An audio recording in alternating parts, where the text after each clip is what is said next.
سلام. نیروهای امنیتی و دفاعی کشور تمرینات نظامی را در سپین بولدک کندهار در نزدیکات خط فرضی دیوران انجام دادند.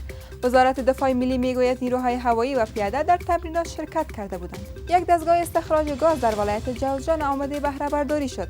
وزارت معدن و پترولیم گفته است بعد از 4 سال برای دومین بار دستگاه استخراج گاز در کشور به کامیابی آغاز به کار کرد. ملل متحد میگوید احتمالات مذاکرات صلح بین حکومت افغانستان و گروه طالبان مسلح در هفته جاری آغاز شود. مقامات ملل متحد بعد از دیدار با طالبان در قطر در این مورد صحبت کردند. فرانسه با آزادی شمار از طالبان مسلح که نیروهای آن کشور را به قتل رسانده مخالفت نشان داده است.